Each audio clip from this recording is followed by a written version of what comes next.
लालू राबड़ी पीढ़ी के बाद अगली पीढ़ी में काबिलियत है ही नहीं। वो तो इसलिए कि नीतीश कुमार साथ थे, इसलिए बड़ी पार्टी बन गई थी। आरजेडी कब तक शोक में डूबी रहेगी? तेजस्वी यादव क्या घर में ही घुसे रहेंगे या बाहर घर से निकलेंगे, सड़कों पर संघर्ष करेंगे? या हार मान लिया है आरजेडी ने, तेजस्वी यादव ने? तो भाई तेजस्वी यादव ने खुद को साबित नहीं किया। 2005 के बाद जो स्थिति आरजेडी की, यही उनकी हैसियत है 20-25 विधायकों की। भारतीय जनता पार्टी के साथ उनके हनुमान बन के इतराए नहीं। वो भारतीय जनता पार्टी और एनडीए से अलग होकर के अपनी हैसियत देख चुके हैं। अब उनकी हैसियत सिर्फ और सिर्फ भाजपा के पिछलग्गू बने रहने की है, उसके अलावा कुछ नहीं है। नमस्कार, मैं हिमांशु कुमार, आप देख रहे हैं हेडलाइंस बिहार। अब सम्राट चौधरी जो है वो गृह मंत्री बन गए हैं। बाकायदा इस बात को लेकर हर तरफ चर्चा है कि क्या नीतीश कुमार जो हमेशा गृह मंत्रालय अपने पास रखते थे वो सम्राट चौधरी को मिल गया है। इस पर बात करेंगे। साथ ही चिराग पासवान ने कुछ बयान दिए थे प्रेस कॉन्फ्रेंस के दौरान, वो भी सवाल लेंगे। हमारे साथ हैं आरजेडी के प्रदेश प्रवक्ता एजाज अहमद जी। बहुत बहुत स्वागत है सर आपका। बहुत धन्यवाद। सम्राट चौधरी जी गृह मंत्री बन गए हैं और गृह मंत्री बनते ही एनकाउंटर हो गया है। अब उनके समर्थक कह रहे हैं कि भाई योगी राज आ गया है, अब जो है अपराधी बख्शा नहीं जाएगा। क्या कहिएगा? सबसे पहले तो जान ले कि बिहार है ये। बिहार में जोगी राज नहीं चल सकता है।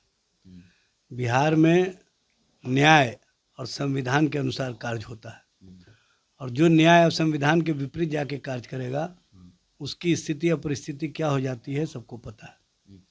चिराग पासवान ने प्रेस कॉन्फ्रेंस में कहा कि 2015 में जब आप लोग बड़ी पार्टी बन के आए तो कह रहे थे कि तेजस्वी जी को घमंड हो गया, लेकिन लालू राबड़ी पीढ़ी के बाद अगली पीढ़ी में काबिलियत है ही नहीं। वो तो इसलिए कि नीतीश कुमार साथ थे, इसलिए बड़ी पार्टी बन गई थी। चिराग पासवान जी भारतीय जनता पार्टी के साथ और उनके हनुमान बन के इतराए नहीं। उनकी राजनीतिक सोच और उनकी राजनीतिक विचारधारा कहीं से भी सामाजिक न्याय के प्रति नहीं है, दलित समाज के प्रति नहीं है, अपने समाज के प्रति नहीं है। और जिस तरह से इधर हाल के दिनों में दलित समाज पर उत्पीड़न की घटनाएं हुई, ये अपनी जीत में इतने इतराए हुए हैं कि समाज पर हमला भी होता है तो चुप्पी साध लेते हैं।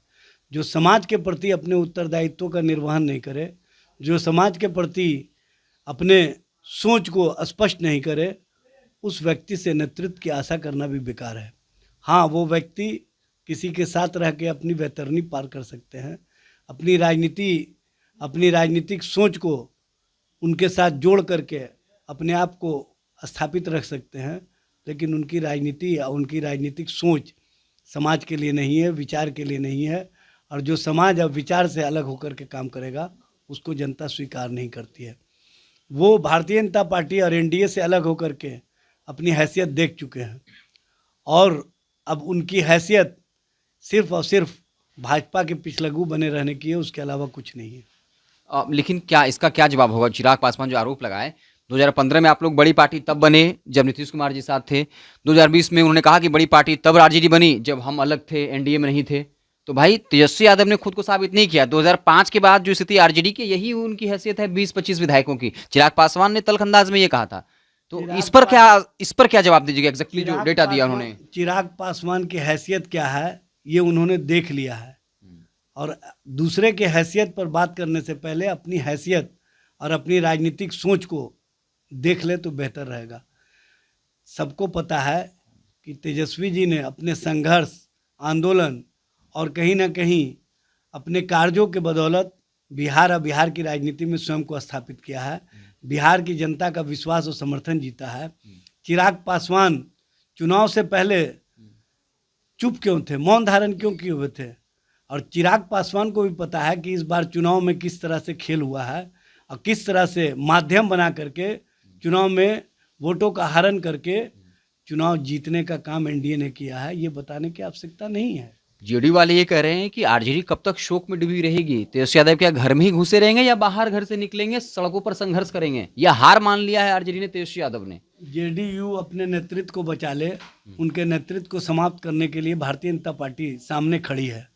अब भारतीय जनता पार्टी ने स्पष्ट कर दिया है कि भूंजा पार्टी के माध्यम से हम जनता दल और जनता दल के नेतृत्व के अस्तित्व को पूरी तरह से समाप्त कर देंगे, मृत प्राय कर देंगे। और जिस तरह से पूरी मजबूती के साथ भारतीय जनता पार्टी ने नीतीश कुमार से गृह मंत्रालय छीन लिया, ये स्पष्ट करता है कि अब नीतीश कुमार सिर्फ मोहरा हैं, चेहरा है। असल खेल भारतीय जनता पार्टी बिहार में और बिहार की राजनीति में खेलेगी। लेकिन मुख्यमंत्री नीतीश कुमार को बना दिया ना, और भाई वो तो बना कह रहे हैं कि नहीं, तो नहीं, आप कह रहे हैं गृह मंत्रालय छीन लिया, लेकिन फिर जेडीयू ने एक पोस्ट किया, चिंता मत करिए, मतलब बिहार में सुशासन की ही सरकार रहेगी। अल्टीमेटली उनका कहना है कि भाई फाइनली साइन सिग्नेचर तो नीतीश कुमार का ही होगा, अल्टीमेट डिसीजन नीतीश कुमार का होगा, भले ही गृह मंत्रालय दे दिया गया है।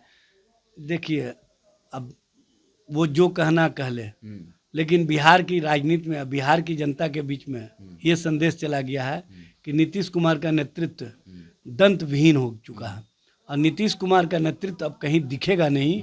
ये बात मैं आपको स्पष्ट कर अच्छा जी, लास्ट सवाल ये होगा, सम्राट चौधरी को गृह मंत्री बना दिया गया है, आप लोग की तरफ से जो उन पे तमाम आरोप लगे थे, तो जिस तरह से घेरा जाना चाहिए या आकर के बयानबाजी करनी चाहिए, मुद्दे उठाने चाहिए, क्या अभी तक आरजेडी फुल फॉर्म में नहीं आ पाई है और वक्त लेगी ग्राउंड पे उतरने के लिए या फिर बयानों के जरिए काउंटर करने के लिए? देखिए, हम लोग बयानबाजी नहीं करते हैं, हम लोग पूरा सच और सच्चाई सामने ला करके उनका पूरा का पूरा जो सच्चाई है और यथार्थ से लोगों को जब अवगत कराएंगे तो आप स्पष्ट रूप से देख लेंगे कि उनकी राजनीति और भारतीय जनता पार्टी की राजनीति कहाँ पर है। चलिए, हमारे साथ आरजेडी के प्रदेश प्रवक्ता एजाज अहमद थे। हमने तमाम मसलों पर जवाब लिया, चाहे वो सम्राट चौधरी को गृह मंत्री बनाया जाना हो या फिर चिराग पासवान ने ये कहा कि लालू राबड़ी की अगली पीढ़ी में काबिलियत ही नहीं है। तेज यादव 2015 में अगर उनकी पार्टी बड़ी पार्टी बनी तो इसकी वजह नीतीश कुमार थे, 2020 में हम एनडीए के साथ नहीं थे इसलिए बड़ी पार्टी बनी। आरजेडी की जो कहते हैं ताकत जो हमेशा 20-25 सीटों तक ही रही। तमाम सवाल हम लिए, इन्होंने जवाब दिया। आपको हमारी बातचीत कैसी लगी कमेंट बॉक्स में ज़रूर बताइएगा। बहुत बहुत धन्यवाद।